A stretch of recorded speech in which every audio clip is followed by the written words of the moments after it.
Okey, bismillahirrahmanirrahim. Assalamualaikum warahmatullahi wabarakatuh. Yang saya hormati pensyarah tintas saya, Encik Hamidi bin Saleh. Okey, terlebih dahulu, saya Nur Anis Syahra binti Zailan merupakan pembentang pertama daripada kumpulan saya yang akan membentangkan mengenai isu kontemporari tamadun. Okey, kumpulan kami akan membentangkan mengenai kebenaran sains dalam Al-Quran. Antara satu isu yang kami pilih mengenai yang berkaitan dengan kebenaran sains dan Al-Quran ini iaitu isu perklonan manusia. Di dalam video ini kami akan memberi sedikit pengenalan mengenai isu perklonan manusia, apakah itu perklonan manusia, dan seterusnya apakah implikasi perklonan manusia itu untuk masyarakat di dunia ini, dan adakah perklonan itu akan membawa satu cabaran yang hebat di masa depan.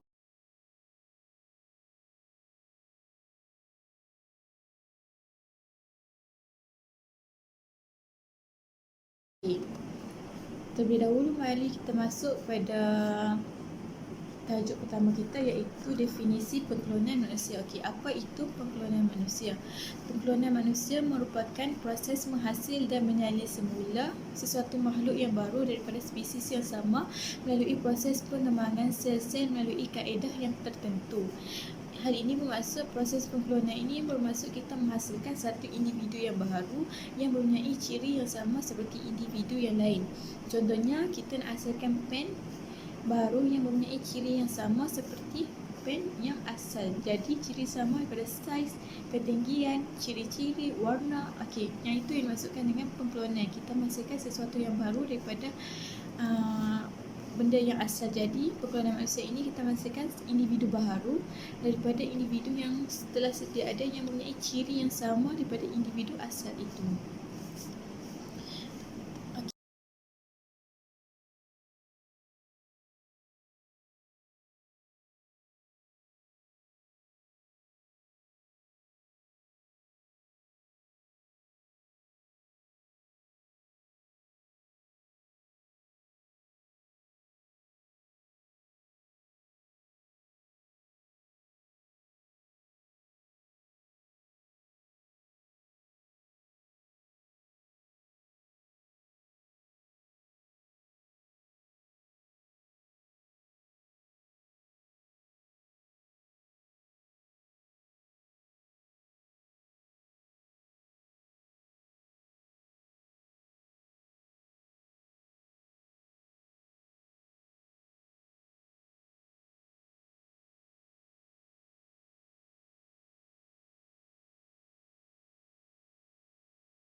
Okay, seterusnya mari kita tengok proses kejadian manusia menurut Al-Quran itu sendiri.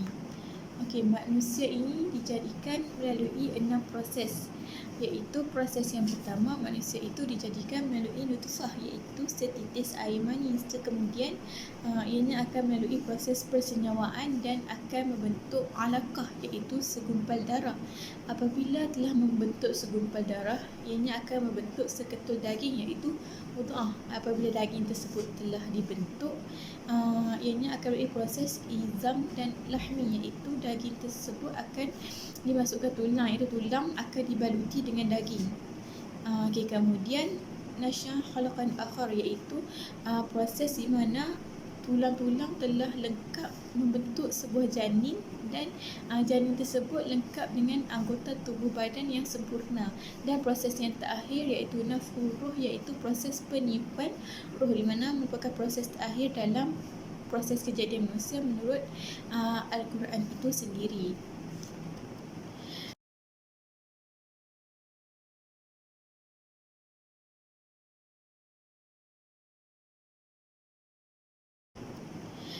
Okey, seterusnya kita masuk kepada pandangan Islam menurut pandangan Islam terhadap isu perklonan manusia itu sendiri. Okey, perklonan untuk tujuan pembiakan manusia hukumnya haram kerana bertentangan dengan fitrah kejadian individu. Jadi Islam telah menetapkan hukum haram untuk mengklonkan manusia itu sendiri kerana ianya bertentangan dengan fitrah kejadian individu itu sendiri, iaitu fitrah kejadian manusia itu sendiri dijadikan sendiri oleh Allah. Jadi manusia itu tidak boleh melawan kuasa Allah untuk melahirkan dan mewujudkan individu yang seterusnya, kerana manusia itu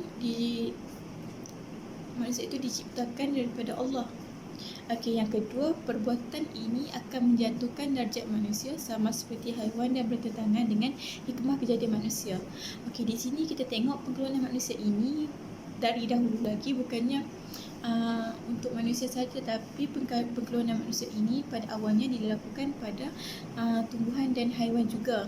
Jadi isu pengklonan manusia ini diharamkan dalam Islam kerana ianya akan menjatuhkan darjat manusia itu sendiri, kerana Allah telah menjadikan manusia itu dengan sempurna dan memiliki darjat yang tertinggi di dalam Islam. Jadi apabila manusia telah membuat pengklonan manusia itu sendiri, ianya telah menyamaratakan di antara darjat manusia, haiwan dan tumbuhan itu sendiri. Jadi ianya akan merendahkan martabat manusia itu sendiri. Jadi ianya amat bertentangan dengan Islam itu sendiri, dan seterusnya akan mengundang kemurkaan daripada Allah. Itu merupakan pandangan baru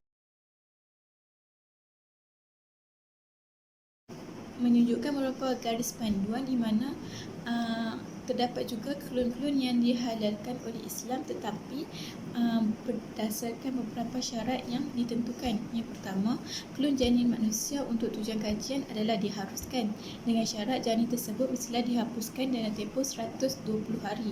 Jadi manusia boleh membuat klon, boleh membuat kajian mengenai klon janin manusia, tetapi ianya tidak boleh melebihi 120 hari. Itu syarat yang pertama.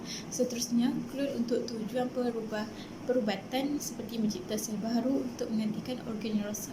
Hal ini dibolehkan dalam Islam kerana tujuan pengklonan ini, tujuan perubatan kerana ianya apabila kita dapat menghasilkan satu organ yang rosak, maka ianya seumpama dapat menggantikan nyawa dan menyelamatkan nyawa seseorang individu. Oleh itu, Islam mengharuskan dan menghalalkan cara pengklonan dengan tujuan menyelamatkan nyawa seseorang individu itu.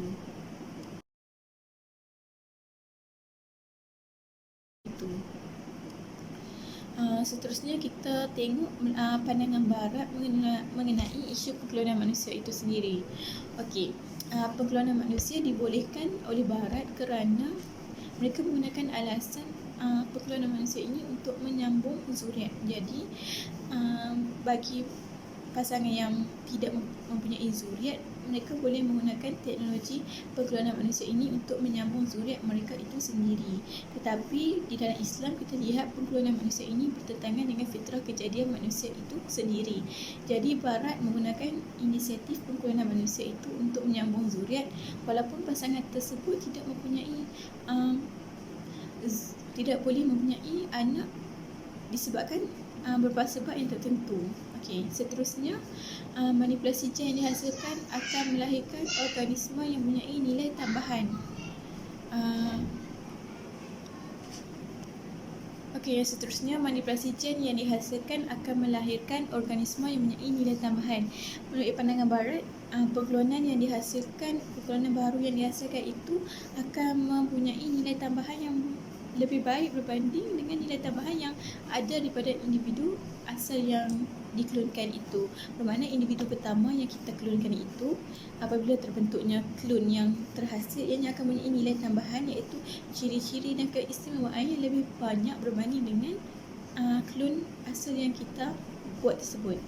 Okey, yang ketiga, pelopor teknologi genetik iaitu Prof. James Watson menyatakan pengklonan manusia memungkinkan penciptaan manusia yang luar biasa, iaitu human monster, iaitu pelopor ni mengatakan bahawa apabila kita melakukan pengklonan itu, kita dapat menghasilkan manusia baru yang mana mempunyai kekuatan yang luar biasa, iaitu manusia yang luar biasa yang lebih hebat daripada manusia-manusia yang lain. Okey, itu merupakan pandangan barat yang membolehkan isu pengklonan itu tersendiri. Dan jika kita lihat, pandangan tersebut amat bertentangan dengan pandangan Islam. Okey, seterusnya kita tengok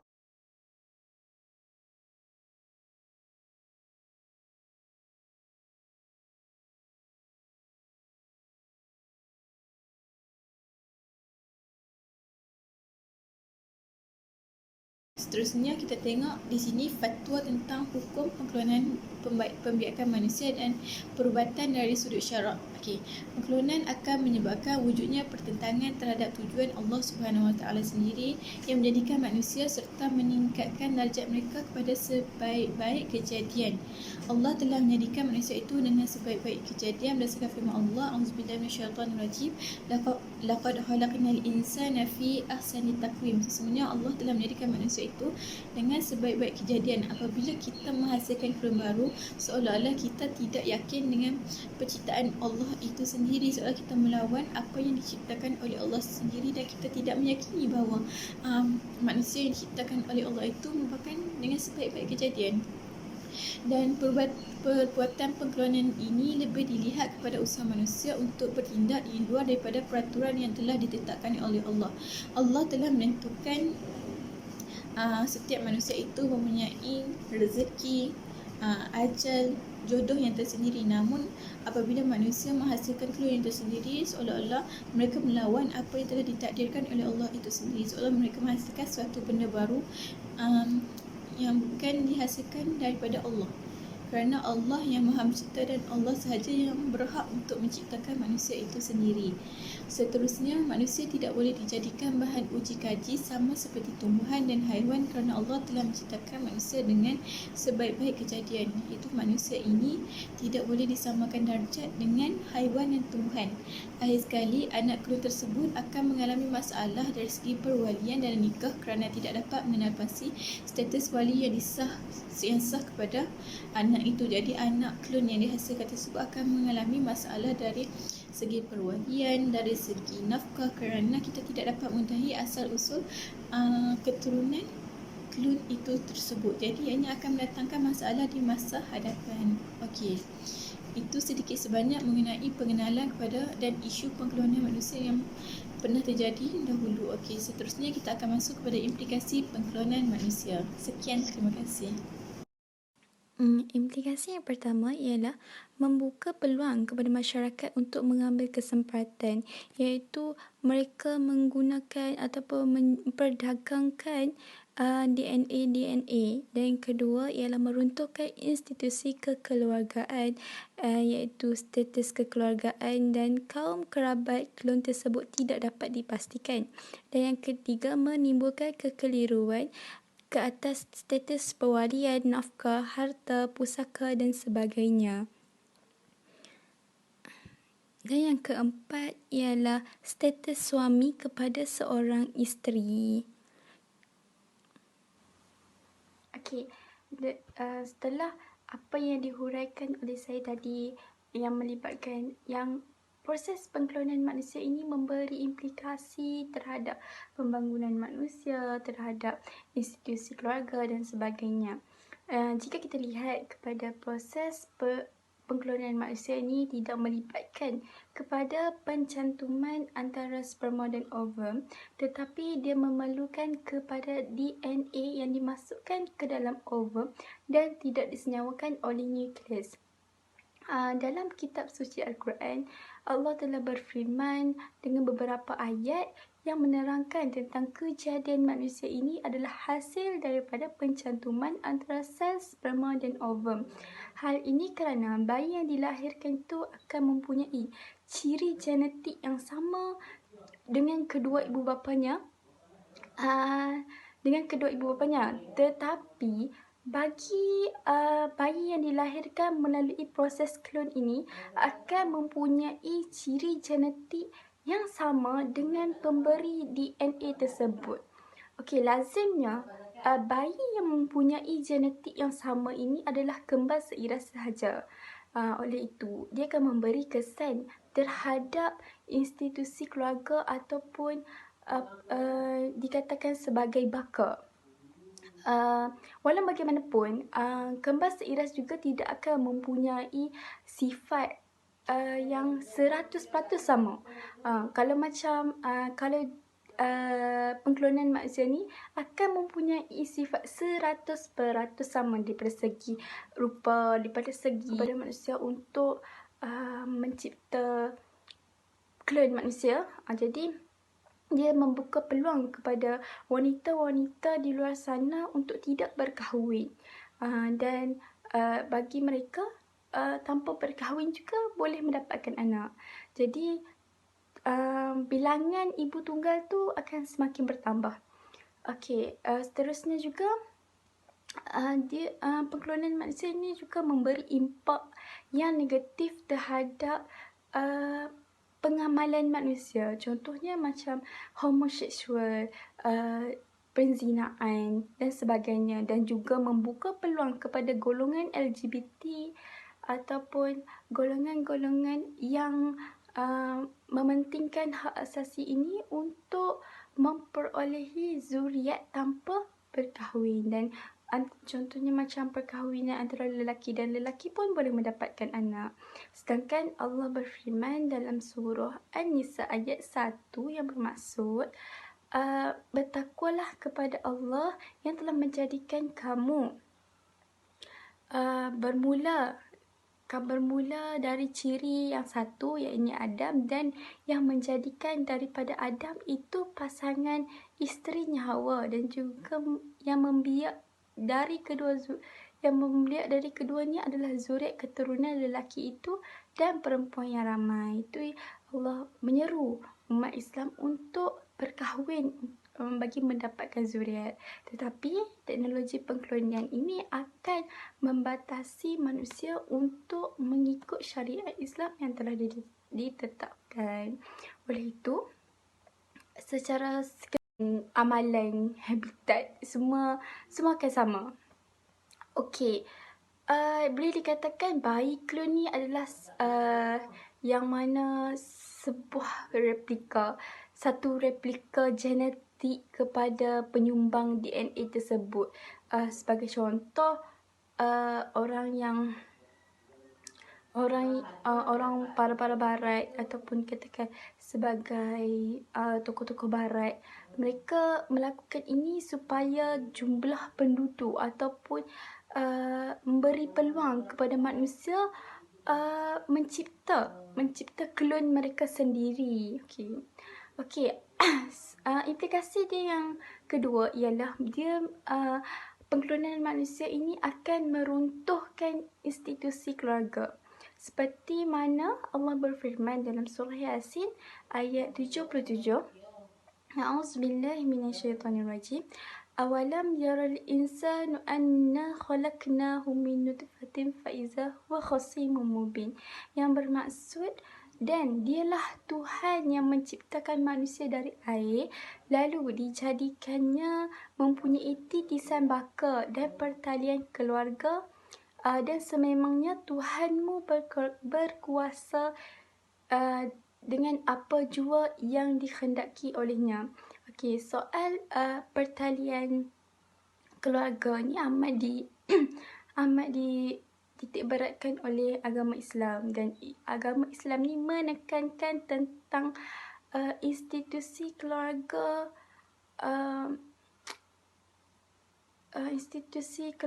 yang dipelihara. Okey, selain itu juga pengklonan manusia ini akan menambahkan manusia ataupun akan menambahkan bilangan masyarakat yang mengamalkan perkara-perkara yang jauh ataupun terkeluar daripada syariat Islam, seperti feminisme, liberalisme, atau dikatakan sebagai LGBT. Hal ini kerana pengklonan manusia ini membolehkan manusia yang tidak berkahwin ataupun membolehkan manusia yang tidak berkahwin untuk mendapatkan anak. Okey, jadi sebagaimana kita lihat, proses pengklonan manusia ni kan memberi peluang kepada manusia untuk mencipta. Assalamualaikum warahmatullahi wabarakatuh. Nama saya Nur Naimah Akila binti Hashim, pembentang ketiga yang akan membentangkan tentang isu pengklonan manusia, iaitu cabaran masa hadapan mengenai isu ini. Isu pengklonan manusia ini sebenarnya membawa beberapa persoalan yang mungkin masih belum terjawab atau masih bermain di fikiran sama ada perkara ini mustahil ataupun tidak mustahil untuk berlaku. Okey. Jadi soalan yang pertama, adakah isu pengklonan manusia ini benar-benar akan berlaku? Adakah seseorang itu dibenarkan untuk mengklonkan dirinya sendiri? Hal ini kerana masih terdapat pihak yang menentang dan melarang pengklonan manusia, dan larangan tersebut mungkin akan. Seterusnya, hujah pihak yang menyokong pengklonan manusia ini percaya bahawa masalah moral mengenai isu ini dapat diselesaikan jika klon manusia itu berjaya dihasilkan. Okey. Dan mereka percaya pengklonan manusia ini mampu menyelesaikan masalah manusia, iaitu menjadi satu cara pembiakan baru bagi pasangan yang mahu mempunyai anak dari kaum sejenis. Jadi hal ini akan menyebabkan berlaku perkara tidak bermoral seperti homoseksual, biseksual di antara lelaki dan wanita dengan wanita, di mana mereka ini tidak mungkin akan mendapatkan zuriat daripada kaum sejenis. Okey, yang kedua ialah mengenai adakah dibenarkan untuk meningkatkan genom manusia dengan bantuan DNA bukan manusia, iaitu jika isu pengklonan manusia ini berterusan, maka akan terus berlaku kemajuan dalam bidang sains di mana ia dipanggil transgens, iaitu campuran manusia dengan genetik bukan manusia, di mana ahli-ahli sains sekarang sedang beransur-ansur memperkenalkan DNA manusia ke dalam haiwan makmal. Namun adakah isu ini menjadi kenyataan? Kerana mereka juga bimbang eksperimen yang akan dijalankan akan menghasilkan chimeras, iaitu yang menghasilkan separuh manusia separuh haiwan. Jadi isu ini berkait dengan moral manusia. Okey, yang seterusnya, persoalan yang ketiga, adakah penyelidikan mengenai pengklonan manusia ini dianggap paling penting? Jika pengklonan ini diteruskan pada masa hadapan, sudah pasti banyak peruntukan, banyak perbelanjaan akan dihabiskan untuk penyelidikan ini. Tetapi jika diperhatikan pada masa sekarang, terdapat banyak masalah yang berlaku di dunia, contohnya ancaman wabak pandemik, wabak penyakit di seluruh dunia. Jadi masalah ini perlu ditumpukan lebih kepada penyelidikan untuk mencari jalan menyelesaikan merawat penyakit-penyakit yang merebak di dunia. Dan jika penyelidikan ini diberi perhatian serius dan bagaimana usaha terhadap penyelidikan yang lain yang lebih dianggap penting untuk menjamin kebaikan manusia sejagat. Dan yang terakhir, isu keempat, iaitu jika pengklonan manusia ini menghasilkan manusia yang lebih jangka hayatnya, adakah kematian itu tidak akan menjadi kenyataan? Okey, isu ini akan membawa pada persoalan, adakah manusia itu tidak akan mati selamanya atau mempunyai jangka hayat yang terlalu panjang sehingga menyebabkan lebihan penduduk di muka bumi. Dan jika ramai manusia di atas dunia ini, maka akan berlakulah banyak masalah sosial, masalah pengangguran dan sebagainya. Jadi secara kesimpulannya, isu pengklonan manusia ini adalah dilarang di dalam Islam dan ia bertentangan dengan peraturan yang Allah telah tetapkan kepada manusia. Manusia tidak boleh dijadikan sebagai bahan uji seperti tumbuhan dan haiwan, kerana dalam Al-Quran Allah telah berfirman, penciptaan manusia ini adalah dengan sebaik-baik kejadian.